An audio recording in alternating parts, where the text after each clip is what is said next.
Bonsoir Elisabeth. Bonsoir Vincent Giret. Bonsoir Elisabeth. Et bonsoir Margot Gilquin. Bonsoir. On est ému et on est assez intéressé à l'idée d'entendre votre témoignage. Vous avez publié Le Dernier Salaire chez IXO.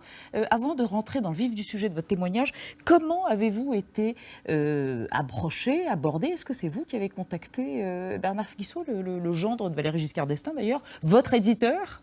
Bernard Fixot avait remarqué, j'avais été en auto-édition et je pense qu'il avait remarqué que le livre était intéressant. Et j'avais aussi envoyé le manuscrit et en fait, être édité par Bernard Fixot était mon rêve. Ça changeait tout. Ah, ça a tout changé dans ma vie. Ça a tout changé. Tout, absolument tout. Le livre est sorti il y a quelques semaines. On en parle. On parle plutôt de votre vie dans un instant, Margot Gilquin. Mais d'abord, votre empreinte digitale, c'est-à-dire votre portrait, réalisé par Marc-Antoine de Porrette. Regardez. D'accord. En tapant Margot Gilquin sur Internet, on découvre que les nombreux articles de presse qui parlent de vous mentionnent souvent dans leur titre « Votre âge, 55 ans ». Pas très élégant me direz-vous, mais il faut bien comprendre que votre date de naissance, c'est votre principal handicap, car vous êtes chercheuse d'emploi senior. On peut d'ailleurs consulter votre curriculum vitae en ligne sur LinkedIn, un bac décroché à 34 ans, un diplôme de secrétaire bilingue et un BTS d'assistante de direction. Mais pas beaucoup de connexions sur ce réseau social professionnel. En 2008, après 10 ans dans la même entreprise, vous êtes victime d'un licenciement économique. Vous découvrez alors les affres de la recherche d'emploi. Les agences d'intérim, les entretiens d'embauche, pas toujours menés dans le plus grand respect, et les conseillers Pôle emploi sans aucune perspective à vous offrir. Vous répondez à 1500 offres mais ne décrochez que des missions temporaires souvent loin de chez vous et votre salaire s'évapore en frais de logement. Vous découvrez aussi que le burn-out n'est pas réservé qu'aux salariés, une spirale terrible dans laquelle vous voyez certaines de vos connaissances s'éloigner comme si vous risquiez de les contaminer. Et en filigrane de votre quête désespérée un compte à rebours, les jours qui restent avant la fin de vos allocations chômage. C'est cette descente aux enfers que vous racontez dans Le Dernier Salaire, un récit dur où l'on rit parfois devant l'absurdité de certaines situations et à la fin duquel vous nous livrez votre compilation musicale, Alain Bachung, Michel Jonas ou encore Alain Souchon, des artistes dont les chansons vous aident probablement à tenir. En décembre dernier, vous avez été reçu par la ministre du Travail, Myriam El Khomri, et depuis, vous avez même écrit à François Hollande, une lettre disponible en ligne dans laquelle vous lui demandez de vous entendre, au risque de sombrer. Margot Gilquin, que vous a répondu le président de la République? Margot Gilquin, il vous a répondu? Ah non. Comment ça, non? Ah non, non. Personne ne vous a appelé? Rien? Je pense que je suis invisible. Vous êtes invisible? Ah ben, j'ai l'impression parce que j'ai interpellé Monsieur Hollande parce que je veux le rencontrer. Je veux lui dire les yeux dans les yeux qu'on est la génération, la décennie de l'enfer et on va couler. Alors, quand vous dites « on », c'est plus précisément être une femme entre 50 et 60 ans au chômage aujourd'hui, 2016, en France. Oui. C'est une double peine. C'est une double peine parce qu'on est lancé dans une précarité à laquelle on ne s'attendait pas. On était une génération libre. On a vécu peut-être un petit peu ce que nos mamans n'ont pas vécu. On a pris des libertés, on a osé travailler, on a osé demander le divorce, on a osé demander une liberté. Et là, on se retrouve sans emploi et on se retrouve puni.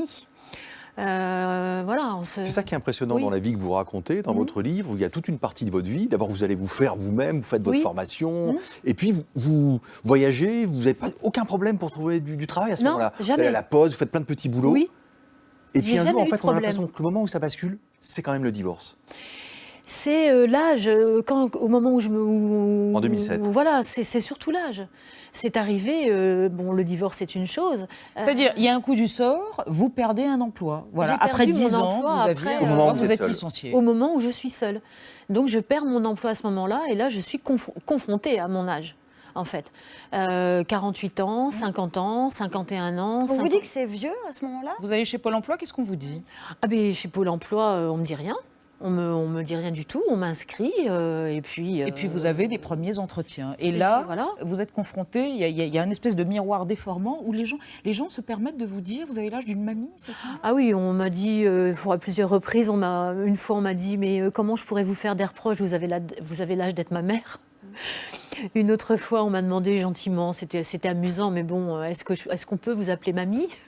Oui. Bon, Oui. une autre fois... Un jour, vous tombez sur une fille qui vous dit moi, j'ai 30 ans, je suis chef de projet. Vous, à votre âge, vous êtes toujours assistante? En C'est gros, ça ouais, c'est à peu près ça. Donc, c'est Ouais, ouais, moi qui décide. dévalorisation, agressivité, Oui. brutalité. Vous n'avez rencontré que ça dans ce chemin de croix de Non. la recherche de l'emploi? Non, non, j'ai rencontré des gens extrêmement bienveillants. Ouais. J'ai rencontré des gens qui m'ont permis de travailler, que j'ai perdu en cours de route. Vous faites des missions C'est ça. d'intérim, Mission d'intérim.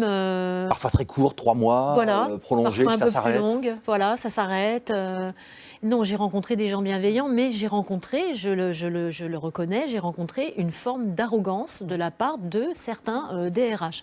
Moi, ça, je le maintiens parce que c'est vrai. Donc, j'ai rencontré cette arrogance.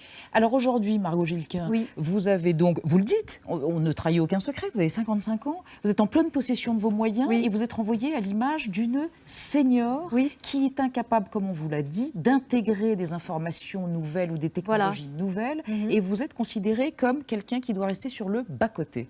Ah oui, on ne me propose strictement plus d'emploi, même pas de mission d'intérim, même pas de CDD. Mais alors, Pas de formation?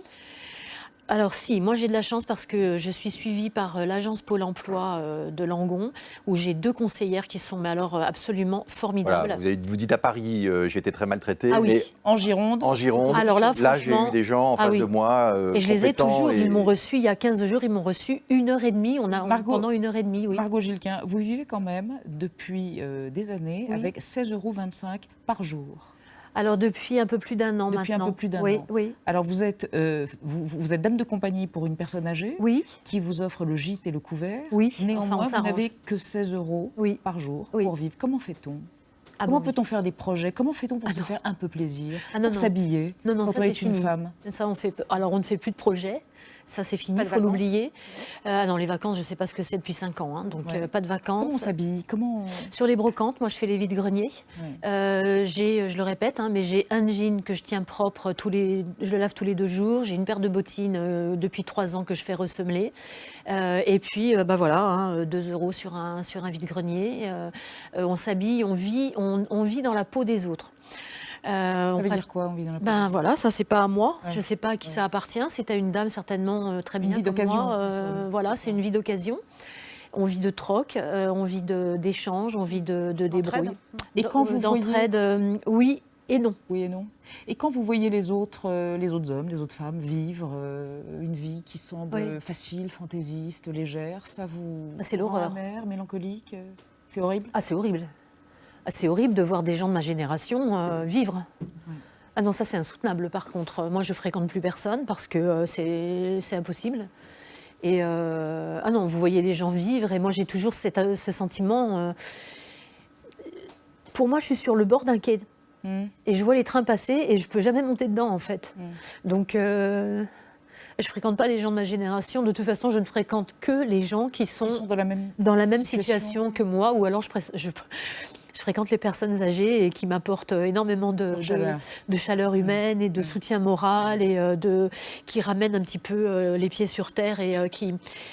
Comment dirais-je? J'ai pas les mots là, mais Si, vous les avez dans les yeux. Les qui vous mots. ramène à la vie. Oui, oui. qui ramènent à la Ouais, vie, hein, c'est-à-dire que pour eux ça c'est pas important quoi. Hein, donc Oui, le l'important c'est statut d'être social toujours n'est pas vivant et de important. pouvoir relever la tête et surtout de transformer.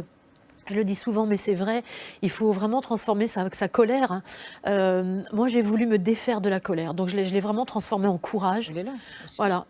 Et la peur que j'ai, parce que j'ai une peur vissée au corps, mais vraiment, je la transforme en combativité. Et ça, je le fais pas que pour moi.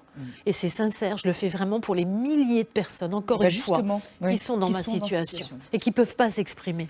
Alors Nadia, parlez-nous de l'assistanat. Oui, parce que c'est une musique qu'on entend Ah oui. depuis quelques années, le fameux quand on veut, Ah oui. on peut. Et c'est donc ce procès en paresse qui est fait régulièrement aux chômeurs par des politiques. On peut citer quelques-unes de ces saillies. En 2014, François Rebsamen, il était ministre du Travail.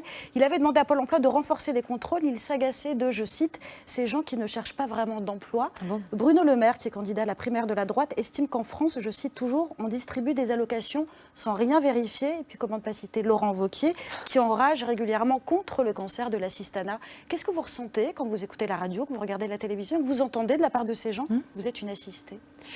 Alors, je vais être directe. Oui, soyez. Hein, d'accord. Moi, j'invite ces messieurs à venir partager notre quotidien. Mais alors vraiment, hein, On enlève les chaussures, les costumes, le parfum. Les caméras, peut-être? Les caméras, on enlève tout ça. J'invite ces messieurs à venir partager notre quotidien avec 16,25 € par jour, à se faire arracher les dents les unes après les autres, à ne pas pouvoir se faire... De couverture santé? Voilà. Vous n'avez pas la CMU? Pour l'instant, je ne l'ai pas parce que comme je suis hébergée, je me suis entendu dire que je n'avais pas droit à la CMU. Je suis assistée quand même, j'ai quasiment plus de dents, donc je suis une sans dents là, vraiment. Littéralement. Excusez-moi, je suis un peu amère, mais c'est douloureux d'entendre des choses comme ça. Vous avez rencontré en décembre Myriam El Khomri. Oui. Comment ça s'est passé? Pourquoi a-t-elle voulu vous voir? Et qu'est-ce que ça a débouché sur quoi, cette rencontre d'1 h 30 qui semble avoir été cordiale? Et puis Alors, après elle a été très cordiale. Madame El Khomri a aimé mon livre, elle a aimé mon style.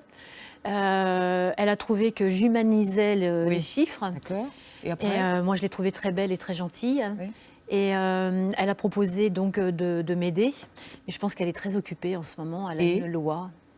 Et Donc, j'attends. Vous attendez. Donc vous attendez François Hollande, Ah, pas de j'attends, réponse, voilà, vous attendez non. Myriam El Khomri, pas de réponse, Non. vous êtes doublement abandonné. Écoutez, je pense que tous ces gens sont occupés. Et vous continuez à envoyer des CV Ah oui, je continue. et à payer les timbres avec vos 16,25 € par jour. Voilà, je me débrouille. Le dernier salaire chez XO, votre témoignage, Merci. Margot Gilquin, merci d'être venue dans 28 minutes. Merci à vous. Merci Témoignage infiniment. pour tous les autres qui sont dans votre situation. Voilà.